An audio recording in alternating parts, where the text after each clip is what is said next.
Hi,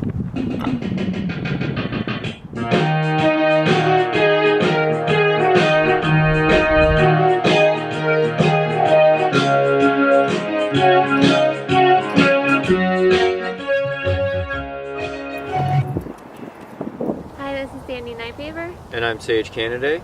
And this is our running form video to help you get faster and hopefully stay injury free. So we know there's a lot of different running techniques out there, from the pose method, chi running, and natural running, and the enhanced method. So what we're going to try to do is show you the similarities between all of them, which is also what the best athletes in the world use, so hopefully you can apply that to your own running.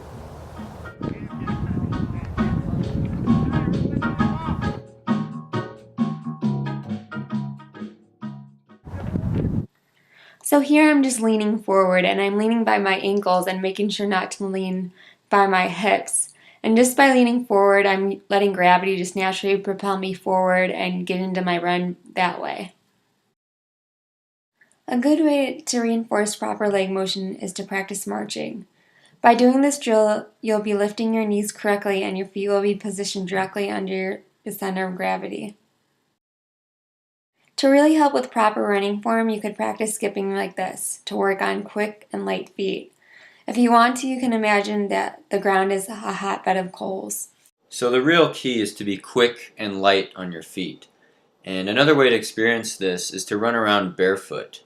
When you're running around barefoot, the nerves on the bottom of your feet are stimulated so that you can't come down too forcefully.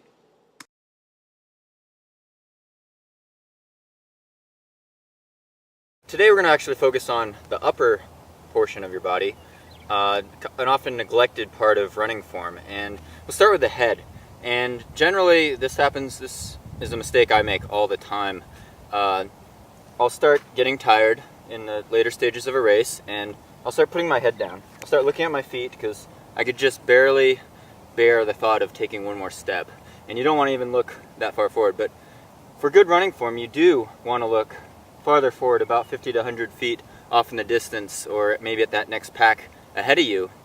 And that's going to open up your neck, and it's going to keep your head stable, because your head's a lot of weight, and you don't want to be craned over like this, because it's going to make it hard to breathe. You want to make sure your neck's open enough that you're letting all the oxygen you could get through your bronchial tubes and through your trachea. So keep the neck straight ahead and relaxed. And then also with the shoulders, you're going to want to keep your shoulders also tend to tense up and hunch over when your neck goes forward. So with that in mind, you also want to keep your shoulders down and relaxed, and keep the trap muscles nice and relaxed. And that's going to promote a really good arm swing. We haven't talked much about arm swing, but it's going to keep your arms moving like levers, and you just want to move more like pendulums, just straight back and forth with this motion, about a 90-degree angle in the elbow joint, but it doesn't need to be too exaggerated, and you just want to stay relaxed, and that's really the key with good running form. And then also crossing over the midsection of the body, you don't want to be doing this. If I drew a line straight down my torso here in the middle, you don't want to be over sideways with that motion. You want to be more straight back and forth, and a lot of times your hand might brush up against your hip, and that's usually a pretty comfortable height for most people. And then with that in mind, also the elbows don't want to be too wingy. You don't want to have your elbows out like this. They want to keep your elbows in and keep going in that forward and backward plane. So the most important thing you can do to work on your running that's not actually running is work on core.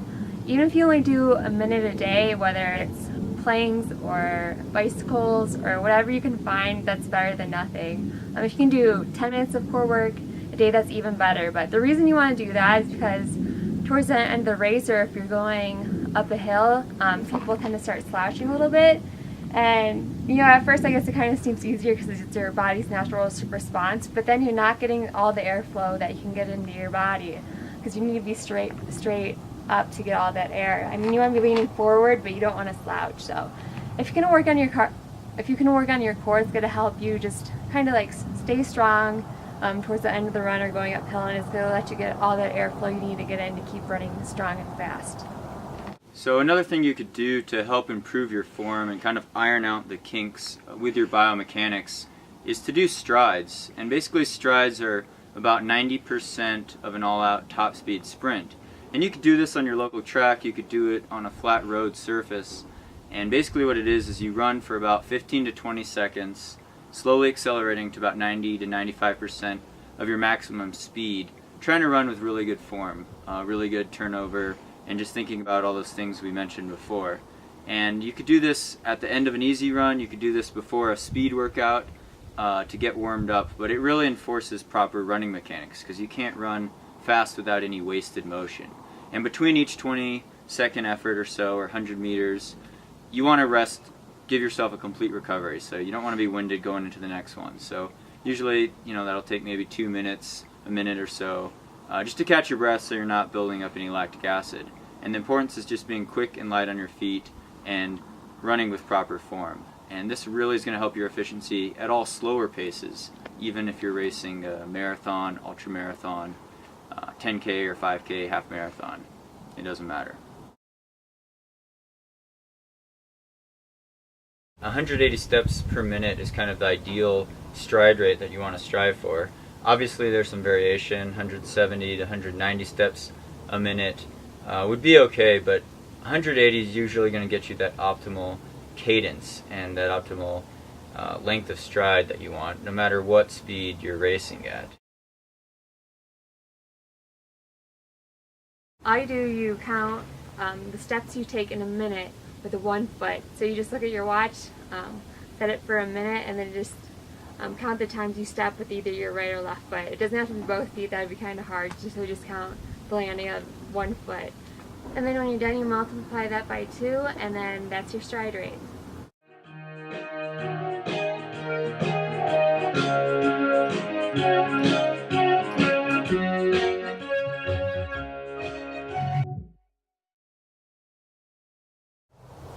So thank you for watching our running form video. We hope that you run faster and injury-free.